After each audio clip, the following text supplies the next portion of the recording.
Greetings, ladies and gentlemen, and welcome to this latest edition of Tales from Outer Space. I hope you enjoy. In Trade We Trust, written by It Was Then That. The immense glass dome of the Deuteronomy station rose above me, an impressive statement to how far we, as a species, had come. I had been wandering aimlessly through the gardens of reflection for the past half an hour, counting down the time until the celebrations began. I stopped at a 30-foot palm tree, and, in that moment, the absolutely absurdity of a palm tree growing in deep space hit me like a ton of bricks, causing a wide, slightly manic smile across my face. I leant against the trunk as mirth took me, and I slid down until I sat upon the grass, back against the tree, and giggled as I stared up through the glass. Deuteronomy Station was truly immense, without exaggeration. Staring upward through the dome, I could see the trading bays where the Goliath-grade cargo ships docked and transferred their wares.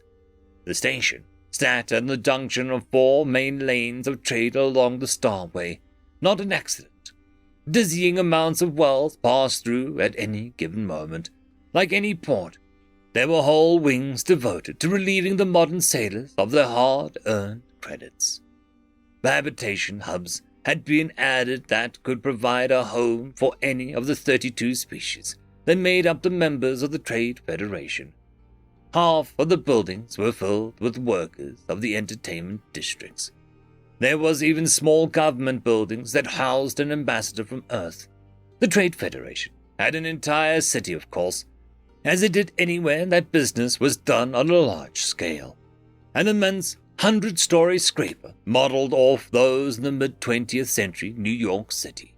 It was, in some way, almost aloof from the rest of the station, connected by a filigree of crystalline walkways and nothing else.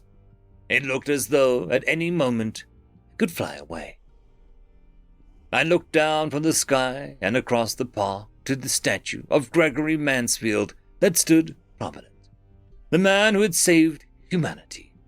The Earth that had been on the road to depletion. How impact undeniable, and yet still not enough to stop our headlong rush into self-annihilation. There were many arguments as to what had finally forced us to notice the damage we were doing. The increasingly erratic weather was a popular reasoning. I fell into another school of thought, the same one, in fact, that was held by Mr. Mansfield himself, the plague of dogs. No statue of Mansfield was complete without his 2 bull mastiffs lounging at his feet. It was said that their deaths were what propelled him into action finally, to put his incalculable wealth on the line to turn all of humanity to a common goal: survival. Funny that he had to be helped to survive. It seemed that such an inherently human trait to survive. But when you think about how many pointless deaths could be listed throughout the ages, you realize that perhaps we only fool ourselves on that count. The plague of dogs changed us. Even people who had never had a 4-legged companion knew that there was something broken and wrong with the world that we had built. I don't think there was a dry eye on Earth the day that the last dog died. The disease that took them was brutal. No DNA survived. They were lost forever. Somehow we pulled ourselves back from the brink, led by great men and women like Gregory Mansfield, Eloise Hasthorne, Artemis Binderi, and Shashquin Mirabank. The Great Four, still honored throughout the galaxy, wherever humans settle. We cleansed the Earth over many, many years. We took a good look inside of our own hearts at what it meant to be human, and what it was really wanted for our species, and, naturally, that led us to aim for the stars.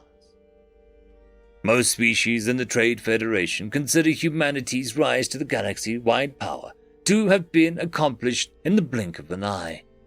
First contact, made at Alpha Centauri, was the start of our expansion phase as we had a technology that leapt us forward 1,000 years. It was Mansfield, deep into his 3rd century of life, who saw the potential niche for humanity as traders amongst the stars. Those had been the days of the Collective, the loosely bound group of alien species who had banded together to face the void. They'd been eager to bring into their fold any other species might strengthen them. In those days, the void was not the safe place it has since become. It had teeth. We learned from the technology given to us and throughout the new wondrous applications for it. The Collective had FPL, but it wasn't all that fast when considering the distance, and it cost enormous amounts of energy to calculate routes and match velocity with your desired destination. We changed that in the Starway, introducing near-instant travel. The massive gates took care of energy requirements, incomplete Dyson spheres fueling them. They negated the need to calculate a route and handled your velocity for you. We, and by we I mean Mansfield, built the system slowly but steadily until there came a time that every planetary system had a gate of its own. The clever part, the true vision, was that every gate led to a junction, great nexus of travel, like Deuteronomy Station, meaning that all trade, all travel must pass through. Naturally, every junction was controlled by humanity, by the Trade Federation. The Starway had served another purpose, fleet movement. Suddenly the void had found itself impaled upon the tip of humanity's spear as our warships moved vast distances in moments, able to react to every skirmish and attack by outside interlopers. We pushed back at those who inhabited the fringes and had no wish to join us. That was perhaps one of the darker moments in our history, as we had never really understood the knife's edge those fringe dwellers existed upon. They had become complacent with feeding off the Collective, and once the easy target was gone, they starved. I still remember as a child seeing footage of floating hulks full of emaciated corpses. If we had known then, perhaps we would have done things differently. But we hadn't tried to understand. Even when knowing what we did, we inflicted genocide on the void. Deuteronomy Station was little different to most junction stations, for it had one of the largest science habitats to be found anywhere in the galaxy. That's where I come in. I'm one of the many scientists who have devoted their lives to the advancement of humanity in some way.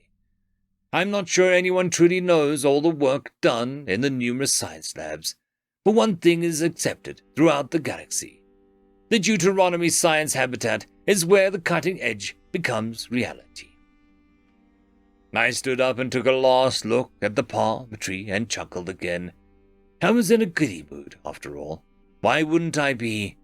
A year ago we had granted a new species the title of human, the highest honor we ever gave. They, the Tuluquans, had some tech that caught my eye, advanced even beyond our own capabilities. I turned and began walking to the presentation hall, which would be filling with hundreds of journalists and VIPs. My presentation was planned and prepped. I'd come to the garden to calm my nerves. I was ready as I could be. I stood in front of them all, a lone scientist on a quest that had lasted 2,000 years and which had driven me to the edge of despair 1,000 times over. Sitting in front of a row was Gregory Mansfield himself, my sponsor through all of these years. The room was hushed, expectant. I had explained the technology, how my team and I had managed to build atom by atom the billions of connections in a single spiral to create a single DNA strand. How we had done it again and again, piecing together a full sequence from 1,000,000 broken ones that I had collected. The moment was upon us. I reached down into the basket hidden behind the podium and pulled out the little fella into my arms. He yawned and the room erupted. 2,000 years worth of every moment to finally, once again, hold the puppy in my arms. A bull mastiff, no less. End of story. I would quickly like to thank the T5 channel members and Patreons. Caspar Arnholtz, Cam Maxwell, Barky, Lord Azrakal, It's Difficult to Pronounce, Dragzoon WRE, Holly's Sister, Arcadian. Thank you very much.